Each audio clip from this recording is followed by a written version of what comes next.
So thank you for joining us. Yeah, okay, great. Thank you for all being here. Fantastic. Now I got a couple more people here. Yeah, so we are currently in the middle of the 7th chapter of Kohelet. Before I continue, let me just drop our link in the chat. So that's there in case you wanted to catch up on anything or review anything. That's all there at our website. And so, right, we're in the middle of the 7th chapter, the 7th chapter of Kohelet. We've been discussing the past couple of weeks the idea, or he's beginning to introduce the topic of interpersonal relationships and how to deal with interpersonal relationships and keys and tricks to how to manage that relationship with, or those relationships with other people. And that's what we've been discussing. And he's kind of been giving us little nuggets of information. I haven't necessarily strung together a system yet, but knowing him, I know there is a system to it. So we'll have to continue kind of looking into it and seeing if he's taking us on a very specific journey, which again, I'm sure he is. So this week we kind of start with a little bit of a new subtopic, and that's going to be in chapter 7, verses 8 and 9, potentially verse 10 also. Okay, so without any further ado, let's go into the shared screen so you can all check this out together. Okay, give me 1 second to get my screen set up here on my side. Okay. And here we are in verse number 8. Okay. I hope everyone can see that. And we are, so if you remember last week, or if you were with us last week, we discussed an interesting idea of when a person gets involved. Thank you, Jake. When a person gets involved in an argument with a fool, we had this kind of interesting altercation that was occurring between the wise man and the fool, and where the wise person is going and they are fonts of knowledge, and even though they may not come off so eloquent or so refined as the fool, occasionally that can happen, their words are actually much more useful to us, as opposed to the fool who may actually come off very artistic, very eloquent and influential. And at the same, it's important for us to know that the wise person is the one to go to turn to. And we had this interesting thing where we had the fight between the two of them, and the wise person actually losing track of what they wanted to say. They get sidetracked by all the words, the foolishness that's coming out of the fool's mouth, and it can actually be detrimental to the wise person's argument. Right? They're trying to make an argument, and because of just this constant battering of chatter that they're getting from the fool, they actually can lose, in a way, lose the argument because they are they just don't have the capability to withstand that much verbal onslaught. So now we're getting into verse number 8 over here. He says a very interesting thing, and I find this verse both fascinating in the fact that just it's a interesting verse in and of itself, but I'm also interested by the history of this verse, and I'll discuss that in just a second. Let's first see what the verse has to say. I'm going to read it as it's kind of simply understood. Okay, this is the main commentary. Most of the commentaries are going to give you this explanation, which says like this: Tov acharit davar meireshito. A matter is better at the end than it is at the beginning. Okay, tov, and again, good is acharit davar, the end of a matter, meireshito, from its beginning. Okay, again, that means that the end of something is better than the beginning of it. And also, tov, it is good, erech ruach, the usually we understand erech ruach, or erech hapayim to mean patience, literally means the lengthening of a spirit, migavah ruach, from the haughtiness of the spirit. Okay, again, the idea of lengthening is usually a reference to patience. Okay, that's usually how we look at it.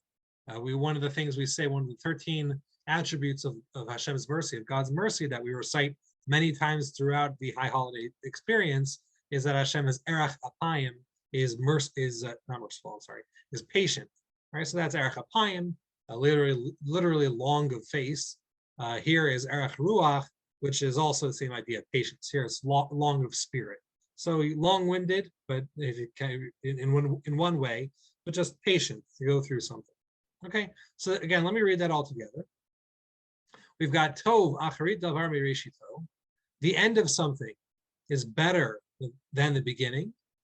Tov erech ruach migavah ruach, and better is patience than humility, than haughtiness. I'm sorry, haughtiness or hubris. Kind of two ways of looking at that same phrase. I'm actually going to stick to hubris because I think it's a little more fitting with how we want to go with this. So as we mentioned a lot of times, this tov usually seems to be an indicator of focus here. This is an important point.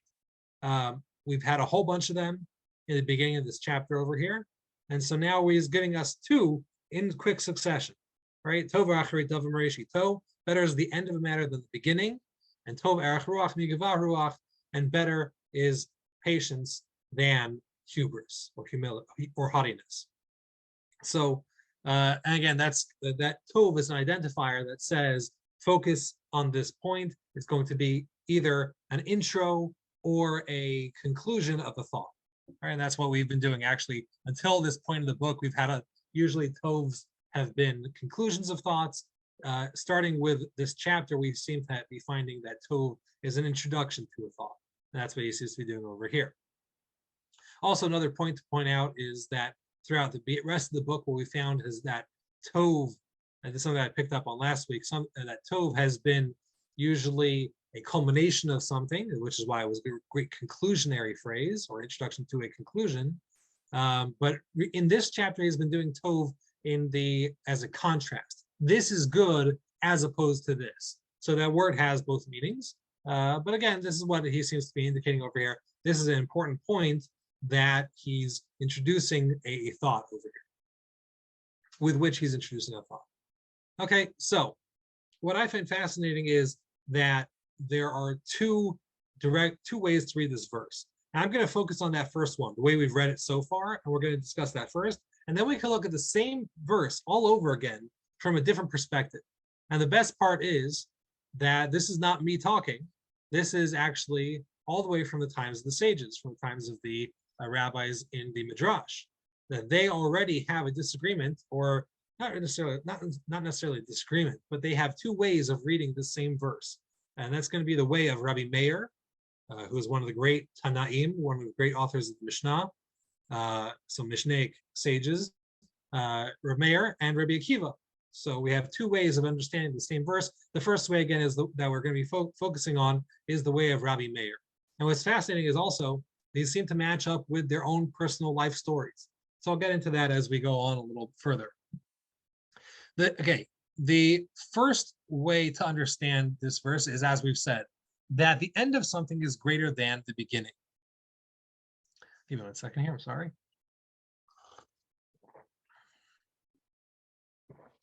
And when we talk about that, when we say that the end of something is greater than the beginning, what we're specifically referring to is not necessarily what is the most enjoyable part of something, because often it's usually the opposite. It's usually the other way. If you're starting off something, when you're getting into something new, it's usually more exciting, more fun. When something is fresh and is novel, as opposed to when you're nearing the end of something, it gets a little dry and boring. Can potentially get a little dry and boring. So we're not talking about your excitement for something. We're not talking about where people put their most energies or anything like that. What we're talking about is, in this case, at least what it seems to me, is what we're talking about when we are looking at defining something.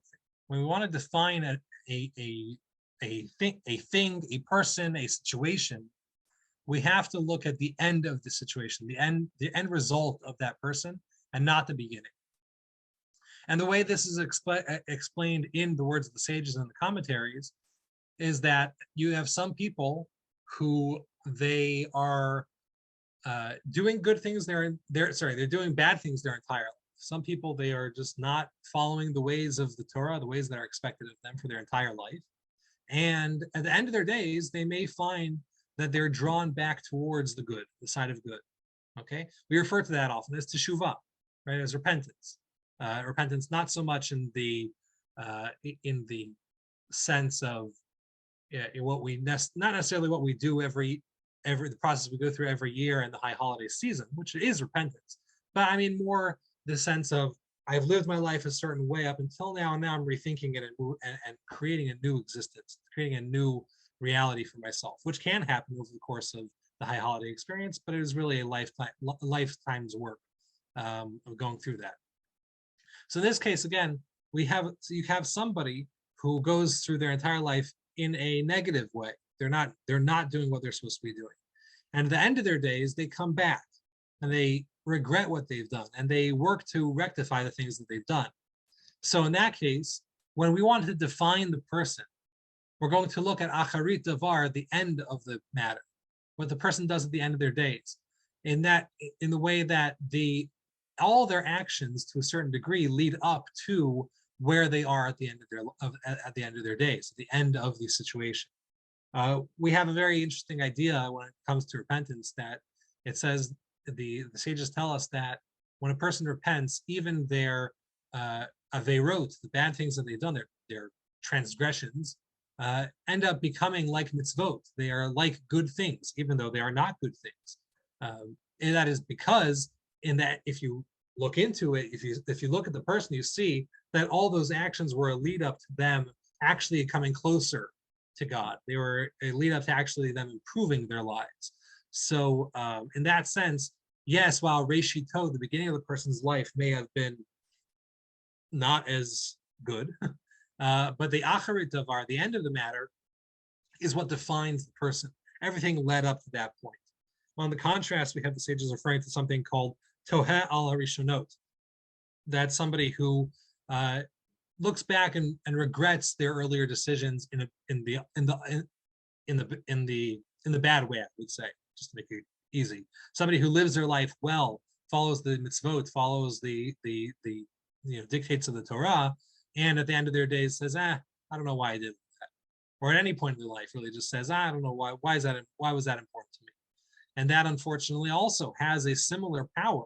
The person, what we find is that all those person's actions leading up led up to a point where it drew them away from the good side, the light side of the force, if you will. So what we have again over here is that what defines a person, the defining matter of a person, is how a person ends up.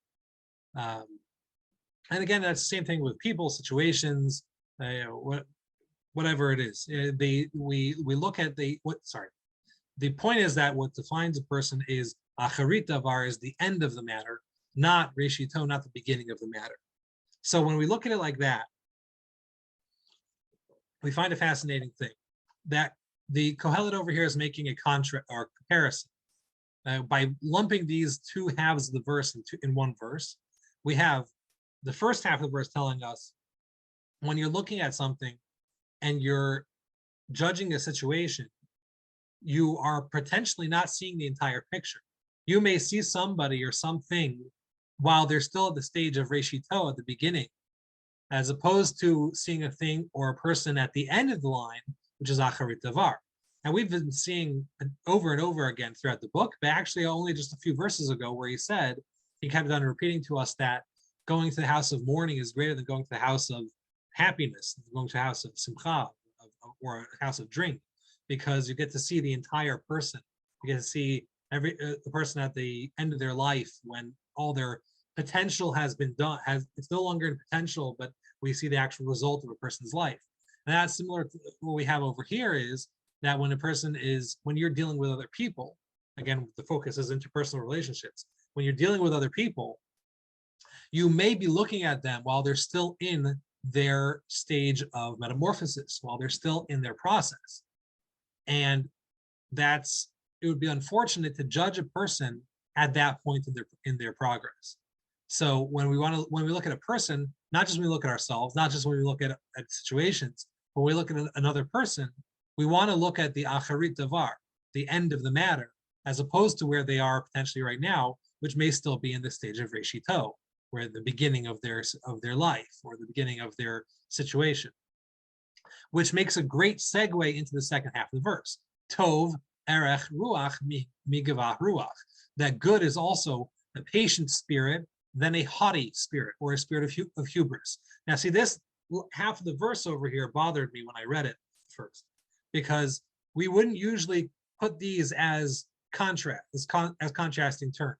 Usually when we refer to gavhut, when we refer to haughtiness, the opposite is humility, is anava, right?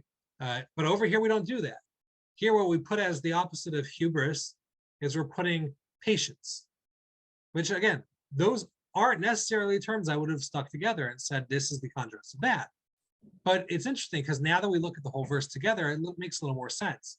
Because what we're saying is when you're looking at another person and you see another person, how they're acting, and maybe they said something to you, maybe they did something to you, you may be looking at them while they're still in their metamorphosis, where they're still in their stage of reshito, of the beginning.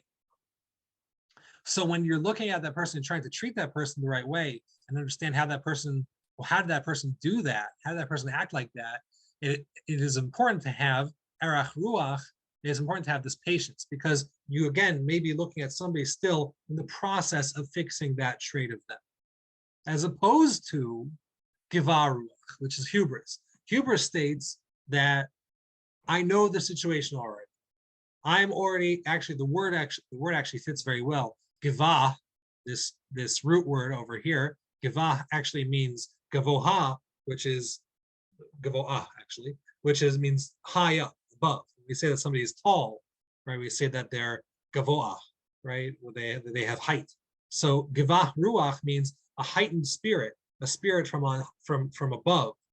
So when a person's acting with hubris or haughtiness, what they're doing is they're standing as though they're standing on a pedestal, looking down on a person, saying, I know your whole situation. I know your whole life story, and I decide what you're doing is wrong. As opposed to a person who looks at the same situation can be looked at with patience and say, I think you're in the middle of a story. I think you're still in the middle of your process of creating who you are as a person. And in that sense, we've got two, even though I wouldn't necessarily have put these terms as contrast, they actually end up being pretty good contrasts. Where again, hubris is, I think I know everything. I think I know the whole situation. And erach ruach, patience, is where I'm allowing there to be a possibility that I don't know the whole story. And so this is an important idea, definitely an important idea in the human story and interactions with other people, is you may bump into people who are annoying, who are rude, who are not nice to you. We have that all the time. But we may be watching a person while they're still in the process of metamorphosis. Unfortunately, we could be watching them also at the end of the story. We could be seeing the entire human being. It is possible, but you're not going to know, and you can't make that determination unless you're using givah ruach. You can only decide that if you're using a certain level of hubris. You're saying this guy's a piece of garbage. When you say that, that means that you've decided that you know their situation. You know everything involved in them, as opposed to somebody who acts with patience, with erach ruach. That person will look at the same person and say, you know what, I see somebody still in the middle of their story. I see somebody still who's building on themselves. Again, it's possible you could be wrong, but what are you going to lose by being wrong, really, in that case? You're not going to lose out by deciding that somebody's worth believing in. It's definitely, in that sense, this word tov is a great word, because it really is better. You personally will live better, but your relationships will be better also if you treat people as though they're still in the process of reshito, as if they're still in the process of changing into or becoming the people that they want to be. This all has been Reb Meir's take on this verse. Again, Rabbi Meir is one of the Tanaim, the sages of the Mishnah period. That's the period basically immediately following the destruction of the temple, so around the year 100 to 200 of the Common Era, of the current era. Okay, so roughly almost 2,000 years ago. All right, that's Rabbi Meir. What's interesting is that in the Midrash, there is a whole nother take on this verse. Okay. And it actually, there's no change in the wording. The words, the commas are all in the same place, but it's interesting again how just by its nature, the Hebrew language can be interpreted in two ways with no change in any of the marks or the commas or anything like that. Which, as a side point, it's worth noting, this is one of the reasons why we look at the book in Hebrew as opposed to using an English translation, because we're trying to get to a very specific and unique methodology or method of interpreting the verses. So if we just had English translation, we'd kind of be stuck with an English translation. By taking it like this, we get to see the same words bring out different things at the same two ideas at the same time. And the second version of this verse is brought to us by Rabbi Akiva, my namesake. So it's got to be good. And he says like this: Tov acharit davar. What makes the end of something good? Meireshito. That happens in the beginning. What causes something to be good, what causes a product to be good at the end, is the beginning of the involvement with that thing. In other words, if you want something to be good at the end, you have to put in preparation. You have to put in the work to prepare that for its eventual product. And again, the second half of the verse remains the same. And Tov erach ruach mikvah ruach. I'm sorry, I got a little something in my throat there. Tov erach ruach mikvah ruach. What's better is patience over hubris or haughtiness. So what we did over here was, instead of saying that this is a contrast, we actually said that this is an explanation. What makes acharit davar? What makes the end of something good? It's the reshito. It's how you treat it at the beginning, right? How you involve yourself at the beginning of a process. That's going to change the outcome, the product of anything, right? So, and this is an interesting idea. So we're going to move it away from the interpersonal for just a second. When we look at this, and we're going to say, let's look at perhaps our own, when we want to produce something, we want to create something.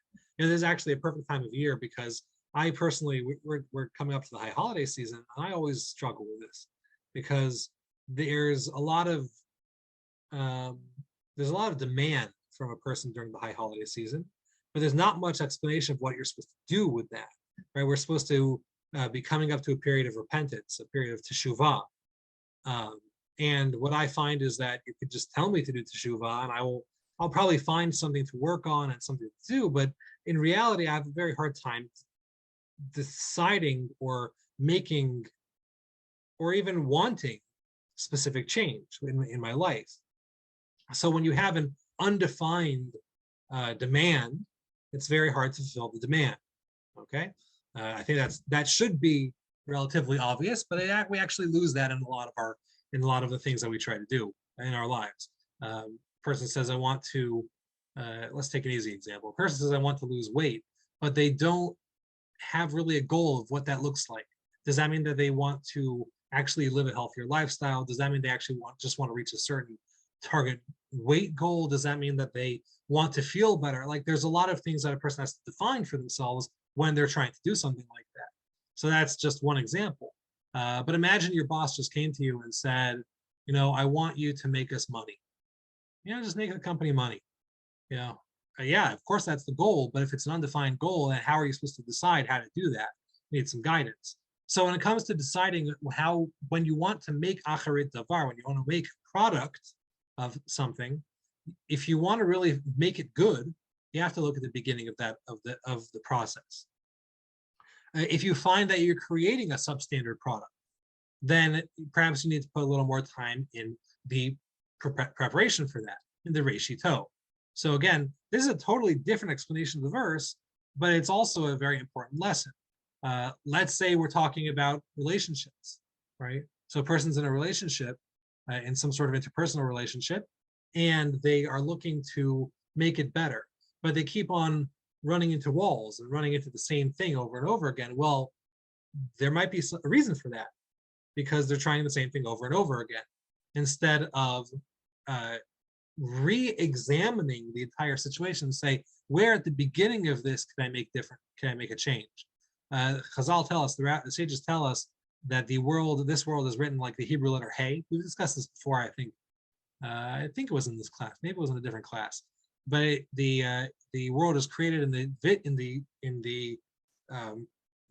written like the Hebrew letter Hey. Right. So let's see. We've got one right here. Okay. If you can see my pointer right here, let me just close that. Let me just highlight the letter Hey right here. That should there. Keeps popping up. Okay. So that's the letter Hey. And what we say is that the world is created in the vision of the letter Hey, the Hebrew letter Hey. Why is that? So that the sages in the Talmud tell us that it's there. The world is like this because if you want to, you can fall at the bottom. If you want to just give up on this world and all the goodness of this world, or you just don't want to be involved in the process of creating a world, a relationship with God, or becoming a better person, you have the full rights to just fall out the bottom. But that's a pretty sad story if you just want to fall at the bottom. What happens if you fell? What happens if you want to come back? So in order to allow you to come back, it says that there's always a little hole on the side over here. Right? If you look at the letter Hey, there's a little hole on the side, but that there's a hanging leg of the letter Hey. And so that allows you to climb back up. In case you fall at the bottom, you're able to climb back up into this world through the side. Okay, hope that's big enough that anyone can see it. Probably make it a little bigger. There we go. Okay. All right. So again, this letter Hey, what that tells you is that a person's able to fall at the bottom and come back up at the side. So what that means is that you can always look at a situation when a person's dealing with a situation, when a person is handling a relationship and that relationship's potentially falling apart, there's always a way to reevaluate it, to look at it again. And what we're saying over here is the way we would do that, the way I would tell you to do that, King Solomon tells us, is to look at Reshito, to look at the beginning of it all over again, kind of reevaluate it from the get-go. When we are creating a substandard product, reevaluate the beginning of that product. Okay, if I gave this class and I felt the class wasn't good, what I would have to do is more prep next class. All right, that would be a good example of that. All right, so that's what we're saying over here. That's the gist of this verse. What it means is that we also have to treat ourselves and treat our situations with patience. Erech ruach. We have to, tov erech ruach migavar ruach, again, means better patience than hubris. Hubris says, I know what I'm doing. Again, if I gave this class and I just said, I know the book of Kohelet, I don't need to prep it anything. Okay, I could say that.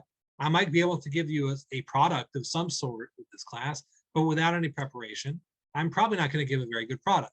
I've found that in the past where occasionally I've had the opportunity to give the Daf Yomi shir, the Daf Yomi class, where sometimes if I have enough, if I've had enough forewarning, I have time to prepare for it. And sometimes I don't have, then I kind of just have to jump in. Well, I could jump in and kind of give a class. It's not going to be a very good product. If I have the time and I have the foresight to prepare for the class, it's going to come off as a much better class. It's going to be much cleaner, much clearer. I'm going to know where the commas are and the periods are, all that sort of stuff. So that hubris says, I don't need to do anything. I don't need to prepare for anything. I could just jump in, whether it's a class, it could be a job, it could be anything. A guy just says, I don't need any schooling. I'm just going to start working. I don't need an MBA. I'm just going to start a business. Okay, it's possible that a person does not need an MBA or anything to start a business, but just bear with me, I guess. If a guy says, I don't want to do anything, I know what I'm doing. It's possible you do, but you're always going to be better off if you treat it with erech ruach, with patience. Okay, so those, again, here we have these two terms which would not necessarily be opposites, but in this case they actually work out pretty well. Hubris again says, I know what I'm doing. Patience says, you know what, I'm going to take the time to do a proper preparation for this thing. I want to prepare. I want to give off my best product. I want to create the best thing. So, and that again is this, I want to create this acharit davar. Not only that, I want to create tov acharit davar. I want to create the best product, best thing, the best thing out there. So in that case, I have to put in a lot of patience, a lot of preparation. What's it take to have the good preparation? It takes patience and not hubris, not this haughty attitude that says, I know what I'm doing. Right? It comes with a certain level of patience where a person is willing to listen to other people, is willing to take the time and research. A person is willing to try something and retry something and perhaps fail and try it again like our letter hey. A person might fall at the bottom and say, you know what, I'm going to start climbing back up and try something new. So again, reevaluating from Reshito, from the beginning of the situation. So this is the outlook of Rabbi Akiva, again, who is, as opposed to the opinion of Rabbi Meir. So we have two big heavyweights. We've got Rabbi Meir, who says that what's our verse telling us? Our verse is telling us that don't look at things while they're in the middle. Have patience for people. Have patience for yourself while you're still in the middle of something. What defines this is our end. And we have Rabbi Akiva who says that the verse is telling us when we want to create a good product, when we want to create something good at the end, we need to put in the work at the beginning and perhaps reevaluate our situation. What I think is really cool is that these two rabbis, Rabbi Meir and Rabbi Akiva, both applied these in their own lives. Now let's start with Rabbi Akiva because he's a more obvious example. Rabbi Akiva was famously a know-nothing until he was 40 years old. He was raised in a house that had he had no Torah education necessarily. He had nothing that was guiding him in his life, and therefore he became a very actually relatively violent person who was not interested in any sort of instruction. He was sitting in a situation where he was givah ruach. He had hubris. He believed that he knew everything he needed to know. And at some point in his life, due to a number of situations, due to a number of occurrences that all happened in succession, he ended up choosing to be able to learn, choosing to allow himself to listen to other people. He chose patience over his own hubris. And so what he did was, famously as a 40-year-old, he sat in the youngest classroom, the classroom for little children who were learning the aleph-bet, who were learning the alphabet of the Hebrew language, which he had no clue how to read. He was unable to read, and he grew himself. He lowered himself with a tremendous amount of humility and patience to reevaluate his entire life and to rethink everything. And then obviously, he's a major member of our pantheon of greats, and he became an tov acharit davar. He became a good product at the end. And he was able to create good products at the end. And he actually did this multiple times in his life. If you know anything about the life of Rabbi Akiva, he reevaluated his life a number of times and continued to do that when he lost, according to our tradition, he lost 24,000 students in one plague and restarted with just 5 students, which changed the course of history again for us. So we have this Rabbi Akiva who, what he does is he constantly lives this life of reevaluation. So it's fascinating that he's going to tell us, how do you read this verse? This verse says, reevaluate your situation. You want to create a good product, look at it from the beginning, start with preparation, be willing to be patient with yourself, be humble enough to be willing to learn from other people. So that's Rabbi Akiva's take. And again, it mirrors his actual lifestyle. The other take of the Mishnah, which again told us that you never want to look at people or situations while they're in the middle. You don't want to render judgment on something while it's still in the middle, while it's still metamorphosizing, while it's still growing. You want to wait till something pans out and becomes and grows into what it becomes what it's supposed to be. You don't want to pass judgment on someone when they're still in the middle. That's a very fitting lesson from Rabbi Meir. Not necessarily he himself, but it's actually a major situation that changed his life. And that was, for most of his life, he was a student of a great rabbi by the name of Elisha ben Avuya. who until then was Rabbi Elisha ben Avuya, a very great sage. Again, on par. He was a colleague of Rabbi Akiva, actually, a tremendous sage, and he had reached similar levels of Torah scholarship that Rabbi Akiva had reached. But at one point of his life, he ended up leaving the fold, and leaving he gave up on the Torah lifestyle. For that reason, he was given the moniker Acher. He's referred to as Acher, the other one, that other guy. The sages of the time did not want to refer to him by his name, so they referred to him as Acher, that guy, that other guy, somebody else. And it's actually a name that he gave himself. When somebody saw him acting inappropriately, they said, "Aren't you Elisha ben Avuya?" And he said, "No, I'm Acher, I'm somebody else." So that's kind of how he got his name. And so Rabbi Meir was a student of his. Now imagine a person, they're a student of a great rabbi, they've lived everything, they've gained everything from this person, and one day this person just drops everything. It was quite literally like that. It was a sudden shift in their attitude. Elisha ben Avuya, and he just dropped everything in a moment after seeing a number of things. Maybe it wasn't a moment, it was probably a progression of some sort. But anyway, Rabbi Meir, everything, if you think about it, his whole world is shattering around him. He sees this person who he always respected, and this person falling apart and falling away. Now, what's fascinating is, again, all the other sages, all the other rabbis at that time rejected Elisha ben Avuya. They said, "Go away. We don't want you here. We don't like you anymore." They called him by this other name, and that was the end of their story with him. What's fascinating is Rabbi Meir himself actually stays on with Elisha ben Avuya as a student. And the Talmud tells us that he was following him on Shabbat, where while Elisha ben Avuya was riding on a donkey, which is not one of the things that would be permissible by the Torah to do on Shabbat, he was riding on a donkey or a horse or something like that, and Rabbi Meir is following him, and they're studying Torah. So even though Elisha was not necessarily he was lacking in his Torah observance at that time, he still was able to teach and study Torah. So Rabbi Meir would continue to study with him. And Elisha turns to him and he says, you can't go past here on Shabbat.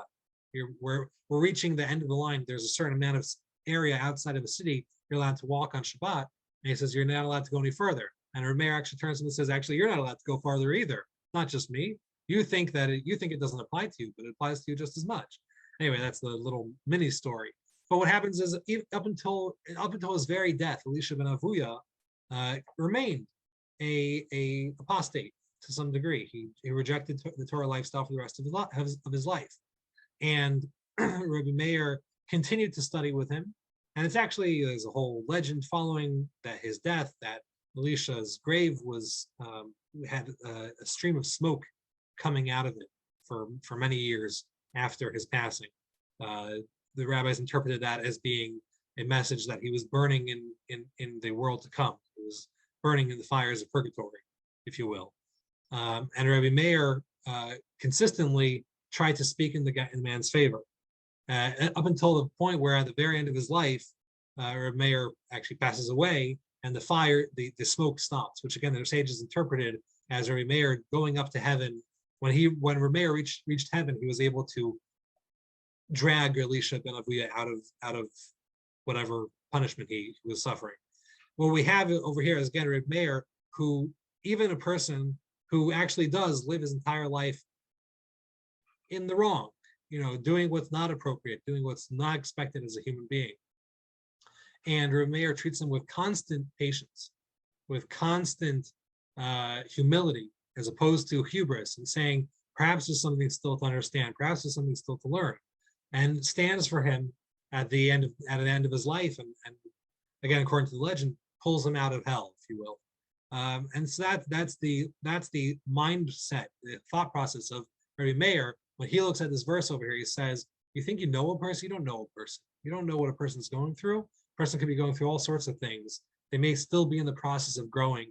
They may still be in the process of doing. Unfortunately, Elisha ben Avuya was in the opposite way. He was going the other direction, but Rabbi Meir still treated him with respect, with dignity, which nobody else was affording him. So again, interesting that Rabbi Akiva has his take on a verse, which matches the lifestyle of Rabbi Akiva. Rabbi Meir has his take on a verse, which matches the lifestyle and the story of Rabbi Meir. So I thought that was just an interesting thing, even though we don't usually do just one verse a night. We usually do at least two. But I just thought that was such an interesting thing. We have the same verse, two different ways of looking at it, two different personalities looking at it. I felt it was worth taking a little extra time to share. So let's go back into the main session now. Here we go. And all right, that's it for this evening. God willing, I will see you here again next week.